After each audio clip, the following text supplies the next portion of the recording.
जी नाज़रीन, जीअं त तव्हां पाण ॾिसो था पिया त बूट चैनल सां गॾु आऊं आहियां अव्हां जो पंहिंजो मोलू मोहाणो।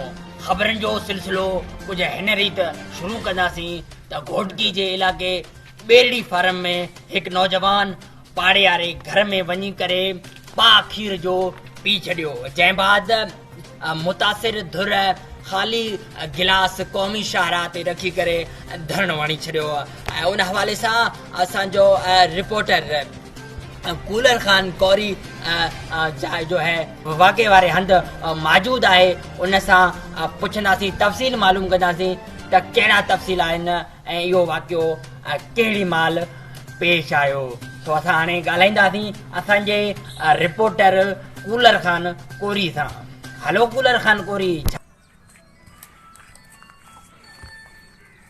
वरी बूट चैनल वारनि जो फोन आहे। हलो अदा मोलू खान मोहन, छा हुकुम आहे? वाक़ियो छो? अले अबा मां त खेदो वधो आहियां, मूंखे का सुध कोन्हे का। पगार वरी कहिड़ी ॾींदा हो? 700 रुपया महीनो, उहो बि घणनि महीननि जो रहियल आहे पगार में। भलो इहो आहे त खेदा वठो था, पंहिंजो कयूं था, ख़ुशि कयूं था पाण खे। बाबा बूट चैनल खां कढी छॾे त को मसइलो न आहे, मूंखे चपली वारनि बि ऑफर कयो आहे। हल न आहे तफ़सील, हल। अफ़सोस आहे त असां पंहिंजे नाफ़रमान नुमाइंदे कूलर खान कोरी खां कुझु बि मालूम न करे सघियासीं। हलूं था ॿिए तरफ़, जिते जरवार जे हिकु ॻोठ में हमरा चांहि में देरि सबबु पाण खे थोरो करे छॾियो। सो उन मामले ते ॻाल्हाईंदासीं असांजे रिपोर्टर नोड़े खान सां। नोड़ा खान, छा तफ़सीलात आहिनि, कीअं इहो वाक़ियो पेश आयो? हमरा पाण खे थोरे करण जो फ़ैसिलो आख़िर छो कयो?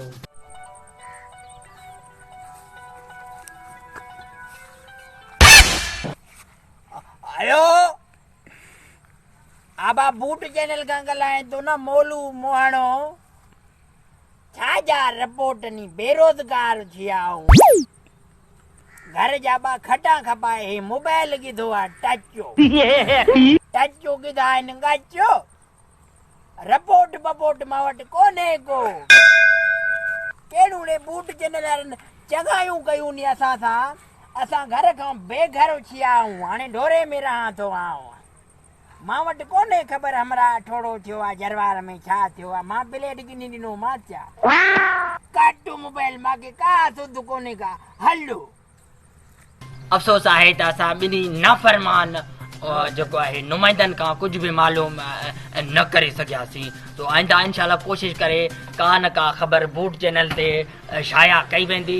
तेसि ताईं असांजे चैनल खे ॾिसणु विसारींदा। महिरबानी, मोलू खान मोहणे खे ॾींदा इजाज़त।